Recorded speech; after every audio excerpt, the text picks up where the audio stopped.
গ্রামের এক শান্ত কোণায় থাকত আমার বোন। তার বাড়িটা খুব বড় না হলেও উঠোনটা ছিল প্রাণে ভরা। কারণ সেখানে থাকত নানা রকম পশু পাখি, একটা গরু, 2টা ছাগল, একটি কুকুর, একটি বিড়াল আর অনেক পাখি। প্রতিদিন ভোরে ঘুম থেকে উঠে বোন প্রথমে মানুষ নয়, পশু পাখিদের খোঁজ নিত।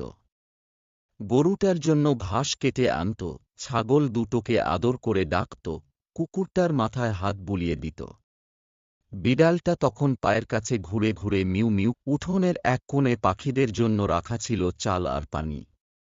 চড়ুই, কবুতর আর শালিক এসে খেতে বসত। বোন বলত, ওরাও আল্লাহর সৃষ্টি, ওদেরও খিদে লাগে। পাখিদের কিচিরমিচিরে সকালটা আরও সুন্দর হয়ে উঠত। একদিন হঠাৎ দেখা গেল একটি ছোট পাখি উঠতে পারছে না। বোন খুব যত্ন করে তাকে তুলে নিল।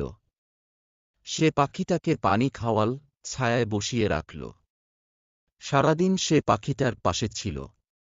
সন্ধ্যার দিকে পাখিটা একটু শক্তি ফিরে পেল। 2 দিন পর সেই পাখিটা আবার ডানা মেলে উড়ে গেল। বোনের চোখে তখন আনন্দের জল। পাখিটা চলে গেলেও প্রতিদিন আবার ফিরে আসত উঠোনে, যেন সে ভুলে যায়নি ভালোবাসার কথা। বনের উঠোনে পশু পাখিরা শুধু প্রাণী নয়, তারা পরিবারের অংশ।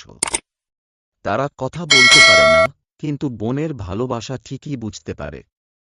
আর সেই ভালোবাসাতেই তার ছোট্ট বাড়িটা হয়ে উঠেছে এক শান্ত, সুখের